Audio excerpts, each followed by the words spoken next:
오늘 말씀은 바울이 이제 2차 전도 여행을 마치고 이제 귀환하는 중에 잠시 에베소에 정박했던 때가 있었습니다. 이방 선교를 위해서 택함받은 바울, 그래서 이방인의 선교사라는 별명으로 불리지요. 이 바울은 에베소에 머물렀던 아주 짧은 기간에도 열심히 복음을 전파했습니다. 그런데 이제 좀 별다른 결실을 맺지 못하고 좀 급하게 또 다른 곳으로 이동해야 했습니다. 근데 이후에 이제 다시 이제 바울이 에베소에 돌아오게 됩니다. 그것이 바로 오늘 장면입니다. 그런데 딱 와서 보니까 제자라고 불리는 사람들이 있는 겁니다. 그러니까 되게 놀랐죠. 내가 그래도 전파만 하고 선포만 했는데 그 말씀을 듣고 주의 복음을 믿는 자들이 있는 거구나 라고 되게 감격합니다. 굉장히 기뻐했을 것입니다. 그런데 바울이 이제 이들을 만나서 이제 얘기하다 보니까 좀 이상한 거예요. 뭔가 좀 다른 거예요. 바울이 만난 예수님, 그렇죠? 그리고 바울이 배운 복음, 그건가는 조금 다른 어떤 모습을 보였던 것입니다. 이 제자다른 자들은 요한의 세례만 알고 성령의 세례를 몰랐던 것입니다. 아주 큰 차이점입니다. 요한의 세례는 무엇입니까? 바로 회개의 세례입니다. 근데 진정한 복음의 구원의 세례를 알지 못했던 것입니다. 그러니까 이들은 복음은 이제 듣긴 들었습니다. 하지만은 성령의 내주하심, 예수의 영이 오신 그 믿음, 그 복음은 듣지 못한 채 좀 미완성적인 신앙, 좀 불완전한 신앙을 갖고 있었던 것입니다. 그러면서 이들은 스스로를 제자라고 자부했습니다. 솔직히 착각한 것입니다. 그것은 진정한 의미의 제자는 아닌 것입니다. 요한의 세례, 회개 정도만 알지 진짜 나를 구원하시고 나를 죄와 삶에서 끊어버리시고 하나님의 자녀 삼으시고 주의 백성 삼으신다는 그 진정한 진리를 깨닫지 못한 진짜 제자는 아니었던 것입니다. 그래서 바울은 이들을 다 이렇게 불러 모아서 그리스도 예수의 복음과 또 구원의 진리를 가르치고 다시 예수 그리스도의 이름으로 세례를 받게 합니다. 그제서야 그들에게 성령께서 임하십니다. 성령 충만의 역사가 에베소 제자들 가운데 크게 일어났던 것입니다. 이후 바울은 두란노 서원에서 2년간 복음을 전파하고 하나님께서 또 이 바울을 통하여서 놀라운 성령의 역사를 일으키십니다. 에베소에서 악귀가 떠나가고 치유의 기적이 일어나고 또 자복하고 대회개하는 그런 역사들이 일어나는 것입니다. 사도행전의 저자인 누가는 이 상황을 보고서 마지막 오늘 본 말씀의 20절 마지막 절에 주의 말씀이 힘이 있어 흥왕하여 세력을 얻었다라고 아주 정확하게 표현하고 있습니다. 지금까지 조금 장황하게 설명한 이 사도행전 19장 이 바울의 에베소 사역을 통해 봤을 때 지금도 동일하게 이러한 역사가 우리에게 일어나고 있습니다. 성령님의 권능과 역사가 지금도 일어나고 우리 가운데 일어나고 있습니다.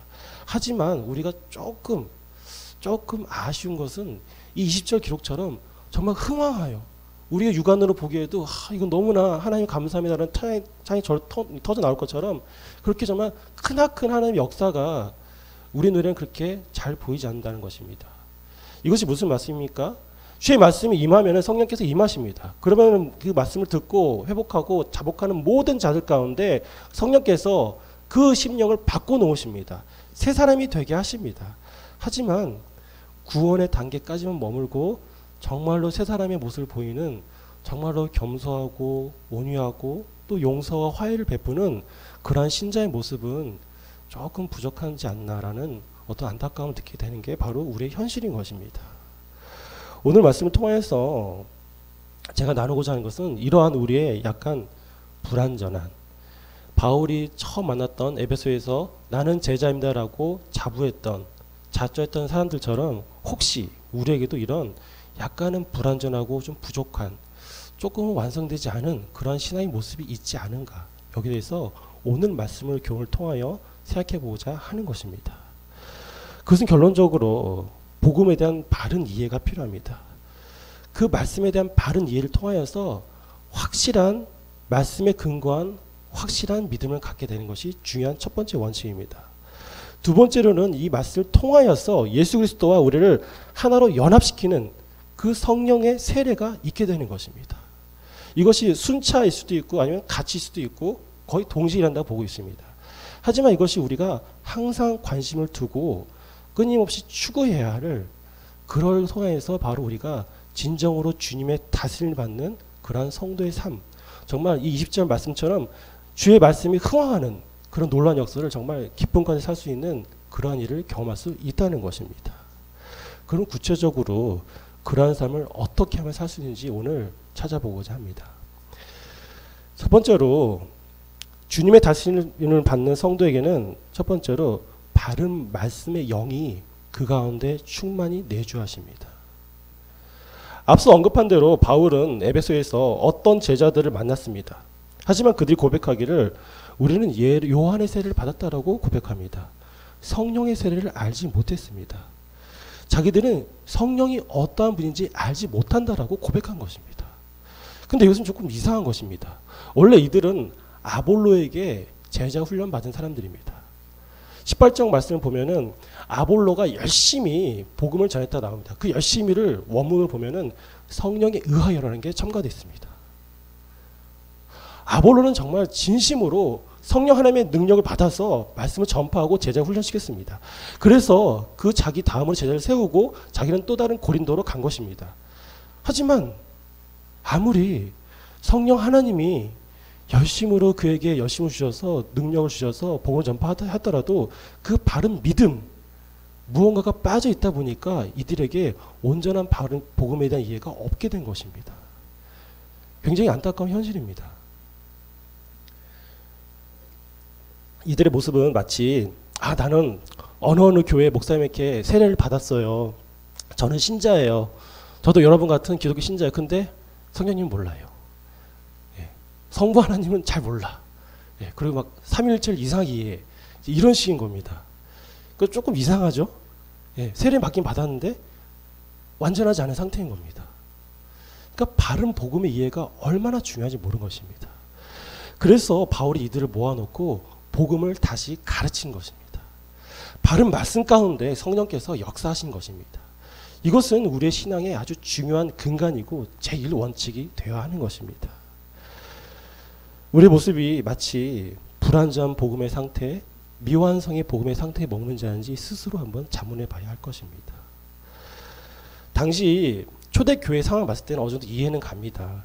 왜냐하면은 지금은 이런 성경책이나 어떤 미디어나 여러 가지 것들이 발달되어 있고 서로 왕래가 빠르지요. 근데 그 당시 그리스도께서 죽으시고 부활하시고 승천하신 이후에 제자들이 이제 퍼져서 교회를 세우는데 이 복음이 조금씩 점진적으로 이제 흘러가는데 서로가 이제 바른 복음에 대해 이해를 갖기가 너무 어렵습니다. 왜 그렇습니까?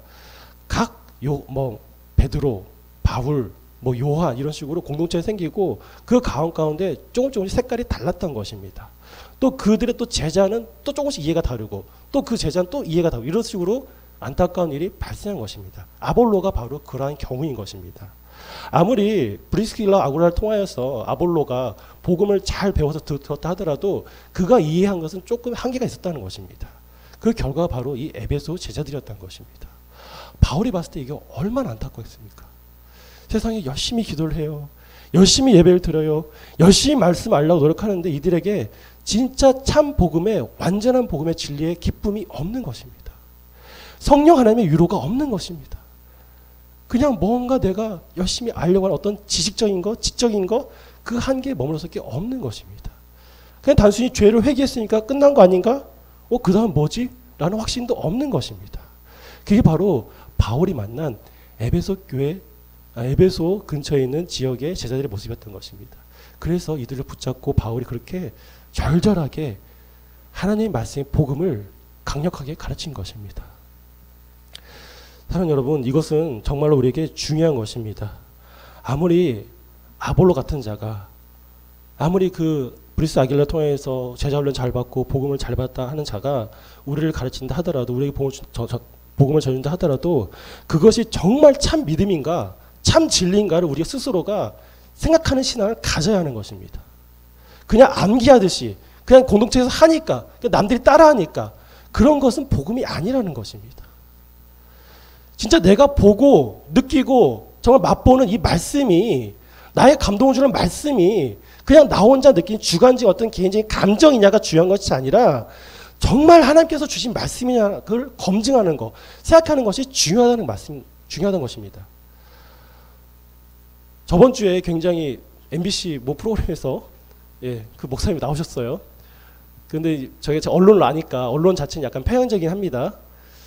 예, 저도 그 교회를 가봐서 알아요. 예, 제가 이제 송파 살아서 알거든요. 몇 번 가봤어요. 그래서 그것도 가봤거든요. 안타깝지 않습니까? 저도 대부분 공감하는 부분이었습니다.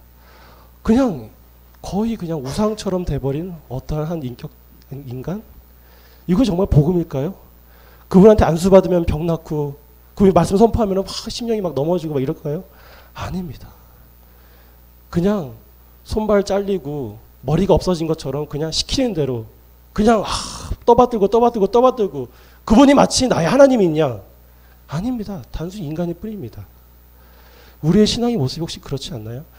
많은 그런 뭐 위대하다고 칭송받는 그런 분들 하나님 보시기에 어떻겠습니까?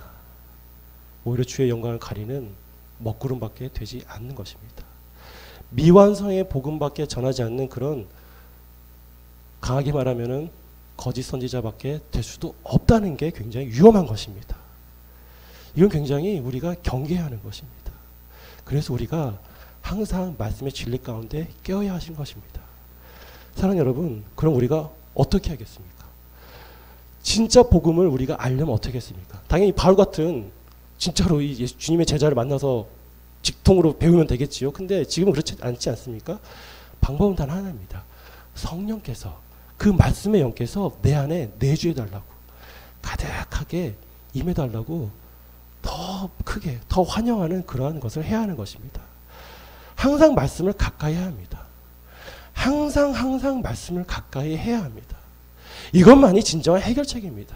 그러면 그 영께서 성령께서 말씀의 영께서 나에게 지혜를 주시고 그걸 깨닫게 하십니다. 이건 잘못됐다. 이거는 분명히 엇나갔다. 이건 왜곡되었다. 바른 길이 아니다라고 알려주십니다. 이것에 대해 애씀이 없이 그냥 암기하듯이 외우듯이 그렇게 남다르지 하는 신앙은 하나님께서 원하지 않는 것입니다. 여기 우리가 경각심을 가져야 하는 것입니다. 일례로 제 아내가 요즘에 성경 암송을 하고 있습니다. 요한복음을 영어로 제가 시켰어요. 영어로 하라고. 너 영어 잘하니까. 저도 같이 합니다. 이제 한 3주쯤 돼가는데 역시 이 태초에 만들어진 이 창조된 두뇌 차이기 때문에 저는 잘 못 따라가요. 계속 한 1절 7절에서 머물러 뱅뱅 도는데 이 사람 벌써 한 20절까지 나갔어요. 그리고 이 사람은 이걸 이 사역하는 단체는 다 누적해서 외우게 합니다. 한 절 한 절이 아니라 다 통틀어 가지고. 그래서 10주 코스로 말씀을 다 외우는 것이 목표입니다. 근데 이 3주밖에 안 된 이 시간 동안 너무나 큰 평안이 저희 가정 가운데 임하는 것을 목격하게 됩니다. 이건 자랑이 아니라 누구나 그렇다는 겁니다. 그냥 누구나 그렇습니다.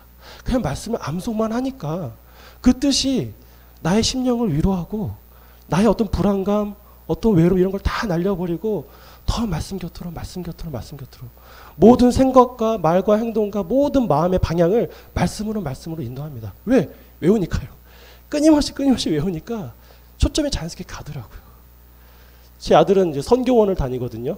유치원이 아니라 선교원을 다닙니다. 근데 거기는 어린이집이죠. 유치원이죠. 선생님들을 제자훈련 시킵니다.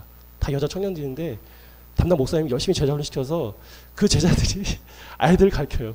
그러니까 이놈이 집에 오면 열방, 세계선교, 막 레바논 국교 그리고 맨날 이럽니다. 가끔 차 타고 가다가 주님은 우리 마음에 있어요. 막 그러고 막 그래요. 이렇게 외운 거죠 이제. 근데 제가 그러죠. 적당히 좀 해. 너도 적당히 좀 해. 아닙니다. 정말 마음 편합니다. 아, 하나님께서 말씀의 영이 나를 다스리시구나. 이 나의 가족을 다스리시구나. 이게 정말 큰 평안과 위로가 되는 것입니다. 저라고 개인적인 어떤 어려움이 없겠습니까? 재정적인 거, 어떤 인간관계라든지 여러 가지들도 다 포함되어 있습니다. 하지만은 그것을 잠재우시고 입을 닫게 하시고 오직 주님께서 마음의 입을 열게 하시는 것, 바로 말씀의 영을 가까이 하는 것, 그 말씀을 가까이 하는 것이 그렇게 이루어진 것입니다. 사랑하는 여러분, 우리 모두가 요한복음을 영어로 외운다면은 그것이 아니라 저희가 이제 에베소서 1장을 암기하고 있죠. 그런 것처럼 항상 말씀을 가까이 할 때 그 말씀께서 주시는 그 위로와 그 사랑을 느끼는 저와 우리가 될 진심으로 소망합니다. 네. 두 번째로 주님의 다스림을 받는 성도는 이 말씀의 영을 초청하고 내주하는 것을 더 더 이제 나아가게 됩니다. 바로 더욱더 말씀을 갈망하게 됩니다. 말씀을 더 붙잡게 됩니다.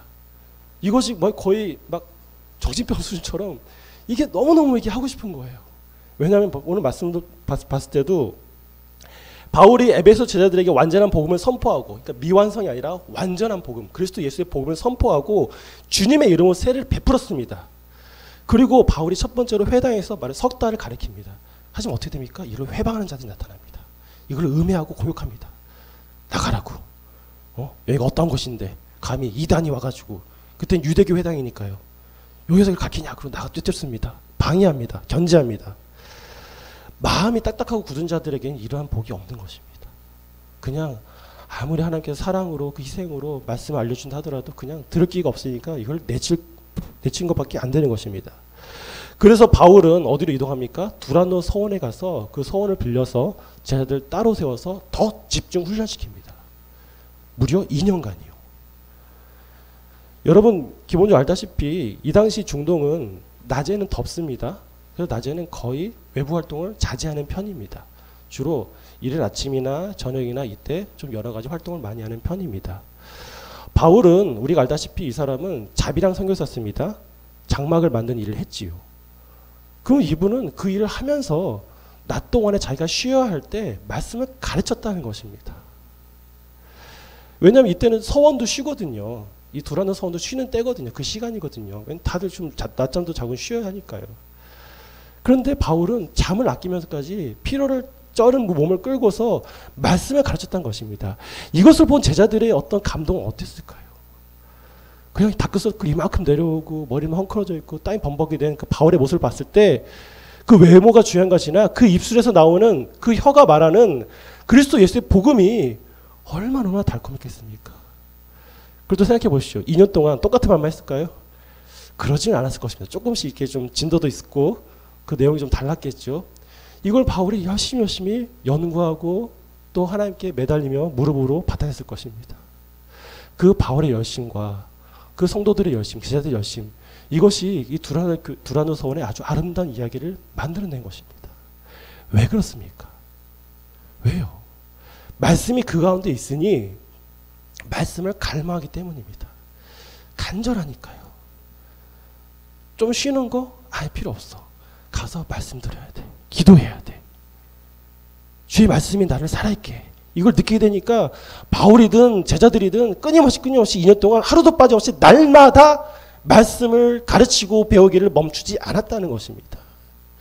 이것은 아주 자연스러운 반응인 것입니다.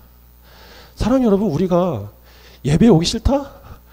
조금 고민해 봐야 합니다. 이번 주는 쉴까? 좀 고민해 봐야 합니다.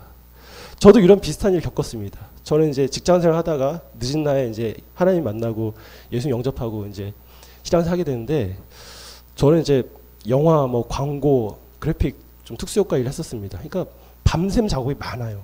집에 한 달에 한 두세 번 갔어요. 그러니까 제 아내가 놀라더라고요. 처음 교제할 때. 어떻게 사냐고. 제가 얘기했죠. 이혼한 사람 말 타고. 그랬습니다. 항상 제 자리 밑에는 이불이 있습니다. 침낭이 아니라 이불이 있었습니다. 왜냐하면 자야 되니까요. 침낭은 이제 불편해서 못 자요. 그런데 예수를 만나니까 금요기도에 그렇게 가고 싶은 거예요. 점심 먹고 한 3시, 4시 되면 이제 마음이 막 분주해져요. 오늘 야근하면 안 되는데? 분명히 뻔하고 한 10시, 11시, 12시까지 하고 또 가요. 그걸 하면 안 되는데 계속 고민해요. 그럼 제가 직책 실장이었는데 실장이 빠지면 또 안 되거든요. 밑에 직원, 팀장도 있고 대리도 있고 하니까. 이 사람들 놔두고 나 혼자 쏙 빠져나가서 예배 드리고 하나님 할렐루야 할 수는 없잖아요. 세상에 덕이 안 됩니다. 그러니까 엄청난 고민을 그때 했었습니다. 그 초신자였을 때. 그러니까 계속 기도하는 거예요. 마음속으로. 마우스 클릭하면서 계속 마음속 기도해요. 몇 시간 동안. 정말로요.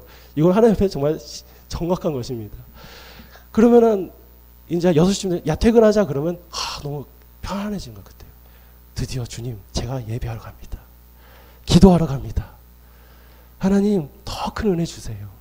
아버지 말씀 듣고 싶어요. 이 마음이 막 불르듯이 일어납니다. 그런데 맨날 그랬을까요? 아니요. 못 가는 날도 엄청 많았습니다. 또 낙심이 되죠. 그래도 그냥 또 다음 주엔 또 기도합니다. 또 예배 가게 해주세요. 기도에 가게 해주세요. 사랑 여러분, 말씀이 영이 충만하면은 자꾸 이 마음이 말씀으로 더 가까이 아주 그냥 질주하게 됩니다. 돌진하게 됩니다. 이것이 부담이 아니라 그냥 기쁨이 되는 것입니다. 우리가 그냥 어떤 일정 중에 하나로서 예배가 있는 게 아니지 않습니까? 예배가 우선순위고 나머지가 그 다음이지 않습니까? 그것을 위하여서 나를 구원하신 그 주님의 기쁨 때문에 내가 이 자리에 살아있으니까 그것에 반응하여 감사하기 때문에 예배하는 것이 아닙니까? 그것 때문에 내가 살아가는 것이 아닙니까? 내 생명이, 내 호흡이, 내 하고 싶은 물질이 대체 무엇 때문에 필요한지를 내가 알아야 하지 않습니까? 그래서 여러분, 우리가 더욱더 하나님의 말씀을 더 갈망하는 그러한 삶을 살아야 할 것입니다. 주님의 다스림을 받는 성도는 바로 하나님의 말씀에 더욱더 갈망하게 되는 것입니다. 그러한 삶을 살기를 진심으로 소망합니다. 세 번째로 이제 마지막 살펴볼 것은 주님의 다스림을 받는 성도는 확실하게 성령의 권능을 경험하게 됩니다. 이것이 무엇입니까? 병치유의 역사도 일어나고 정말 우리가 맡겼던 것도 다 해결되고 그런 역사가 실제로 일어난다는 것입니다. 이것은 나의 어떤 능력이나 나의 기도가 쌓여서 이런 것이 아니라 그분께서 그것을 행함을 통해서 그분의 영광을 드러나기 위해서 그분께서 하시기 때문인 것입니다. 주님은 그러한 일을 더욱더 하고 싶어 하십니다.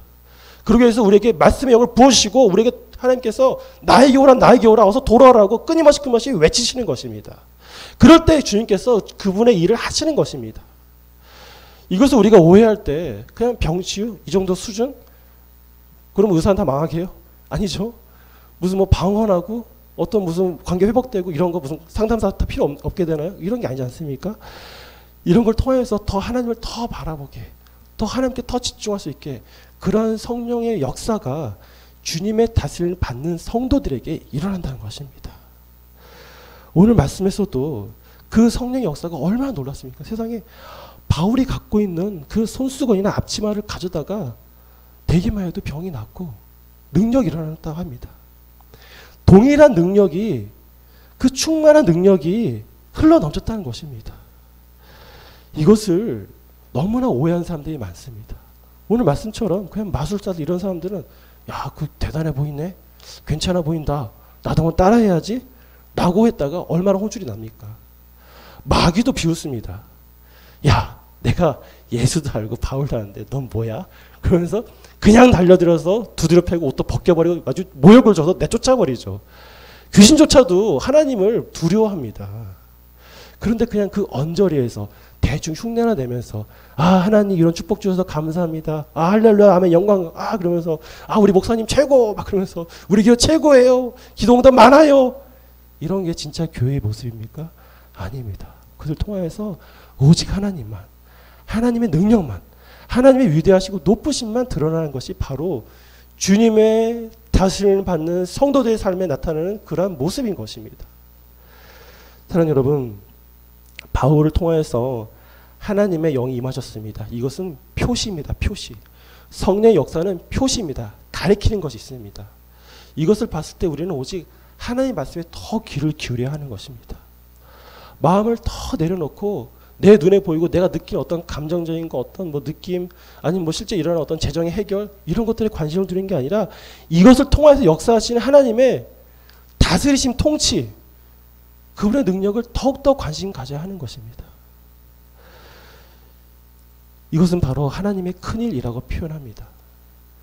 하나님의 큰일 가운데 우리가 더욱더 나아가야 하는 것입니다. 사랑하는 여러분, 마술사들에게는 복음이 없었습니다. 그들이 아는 것은 복음이 아니었습니다. 그냥 따라하는 거, 그냥 외워서 하는 거, 그거는 아까 우리가 살펴봤던 에베소 제자라고 자처했던 사람들이 갖고 있던 요한의 세례만은 불완전한 복음보다 더 수준이 떨어지는 그러한 것이었습니다. 그냥 주문 외듯이 이렇게 하면은 병 낫고, 이것이 하나님께서 원하신 우리의 신앙의 수준입니까? 단계입니까? 아닙니다. 주께서는 우리에게 말씀의 영을 부어주십니다. 충만케 임하게 하십니다. 그리고 그것을 통하여서 우리들의 더욱더 말씀으로 더 간절한 마음으로 그분을 쫓아가길 원하십니다. 그리고 그걸 통해서 하나님의 그 큰 일, 성령의 역사를 이루어 가시는 것입니다. 이러한 일들이 끊임없이 일어나길 하나님께서는 지금도 고대하시는 것입니다. 오늘 말씀을 통하여 우리가 바울의 이야기를 통해서 우리가 살펴봤습니다. 첫 번째로 아까 말씀드린 것처럼 주님의 다스림 받는 성도에게는 말씀의 영께서 충만히 거하십니다. 그것은 아주 바른 말씀, 정확한 말씀입니다. 부족한 말씀, 미완성의 말씀이 아니라 완전한 말씀이 임하시는 것입니다. 그래서 우리가 그 말씀을 위해서 자꾸자꾸 관심을 가져야 하는 것입니다. 항상 말씀을 가까이 하고 암송하고 항상 내 곁에 두려고 내 마음판에 새기려 노력하는 것입니다. 그럴 때 내가 경험하는 그 말씀의 충만함을 경험할 수가 있는 것입니다. 두 번째로는 주님의 다스림을 받는 성도는 하나님의 말씀을 더욱더 주님께 가까이 나아가려는 어떤 갈망, 갈급함을 갖게 되는 것입니다. 그게 삶 가운데서 절절절 흘러나게 되는 것입니다. 이것은 단순히 영적인 가면을 쓰는 것과는 다른 것입니다. 겉으로는 안녕하세요 해피하게 보이겠지만 아니요. 그 마음 가운데 무엇인지는 하나님은 다 아십니다. 끊임없이 내가 정말 어떠한 상태인가, 내가 정말 하나님 말씀에, 예배에, 기도에 정말 주의 말씀에 정말 관심을 갖나, 내가 정말 올바른 상태인가를 항상 되물어보고 되돌아봐야 하는 것입니다. 마지막으로 주님의 다스림을 받는 성도는 성령의 권능을 경험하게 되는 것입니다. 이것을 목도하게 되는 것입니다. 이것을 체험하게 되는 것입니다. 이것은 그냥 병치유나 어떤 문제 해결이 아니라 하나님의 높고 위대하심을 목격하는 그런 크나큰 은혜를 받는다는 의미인 것입니다.